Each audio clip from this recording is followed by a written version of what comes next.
11వ రాశి కుంభరాశి వారి జ్యోతిష్యం భూత భవిష్యత్తు వర్ధమానం ఎలా ఉందో గవ్వల శాస్త్ర ప్రకారం చూద్దామండి.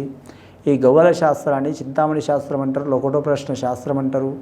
కుంభరాశి వారి పేరు మీద 9 గవ్వలు 3 సార్లు వేసి వాటిని లెక్కబెట్టి వారి జ్యోతిష్యం భూత భవిష్యత్తు వర్ధమానం గ్రహబలం, గృహబలం, యోగబలం, సంతాన బలం, కుటుంబ బలం, ఆరోగ్య బలం, అలాగే మాత్రం వారి అదృష్ట యోగ బలం చూద్దామండి. గోచార బలం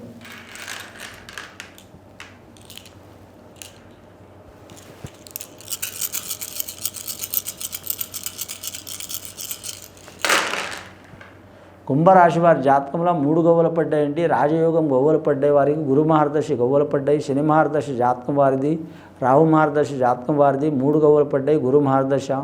ఈ గురుగ్రహానికి, శనిగ్రహానికి, అలాగే రాహు మహర్దశి గ్రహానికి పడవగానండి. అయినా సరే వీరు మాత్రం పోరాడే తత్వం ఉంటుంది. ఈ రాశి వారికి పోరాడే తత్వం అంటే అనుకున్నది సాధించేదాకా వదిలిపెట్టరు, కానీ మాత్రం మడమ తిప్పరు, భయపడరు. కానీ మాత్రం వీరు జాతకానికి చూడాలంటే నాయకత్వ లక్షణాలు చాలా ఉంటాయి. నమ్మినంటే ప్రాణం ఇస్తారు, నమ్మలేదంటే సస్తుంటే కూడా ఎవరి మాట వినరు. వీరి జాతక బలానికి చూడాలంటే నలుగురిని కాపాడాలనే ఉద్దేశం ఉంటుంది వీరి పేరు మీద. నలుగురిని కాపాడబోయి వీరు కూడా ఇరుక్కుంటారు. అసంటి జాతకం వీరిది. మొండి పట్టుదల చాలా ఉంటుంది. పుట్టుక నుంచి గురి చెప్పిన విద్య కంటే మాత్రం గ్రహణ శక్తి చాలా ఉంటుంది. వీరి జాతక బలంలో చూడాలంటే ఉద్యోగస్తులు అయితే మాత్రం ఐఏఎస్, ఐపీఎస్ రంగం వారికి అదృష్ట యోగం ఉంటుందండి. రైల్వే ఉద్యోగులు కలిసి వచ్చే అవకాశం ఉంటుంది.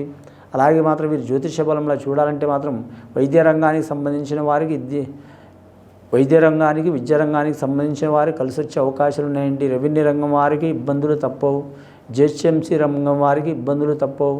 అలాగే నీటిపారుదల శాఖ వారికి కలిసి వచ్చే అవకాశం ఉంటుంది. వడ్ల భవనాల శాఖ వారికి ఇబ్బందులు వచ్చే అవకాశం ఉంటుంది. విద్యుత్ రంగం వారికి కలిసి వచ్చే అవకాశం ఉంటుంది. అలాగే వీరి పేరు మీద చూడాలంటే మాత్రం ముఖ్యంగా మాత్రం అంశబలం భారీ ఉంటుంది వీరి జాతక బలానికి. వివాహం కాని వారికి నిదానంగా వివాహం చేసుకోవడం మంచిదండి. సంతానం లేని వారికి సంతానం నిదానం కలగటమే మంచిదండి. అలాగే సంతానం దోషం ఉన్న వారికి సంతాన దోషాలు తొలగిపోయే అవకాశాలు ఉన్నాయి, స్త్రీలకైనా పురుషులకైనా.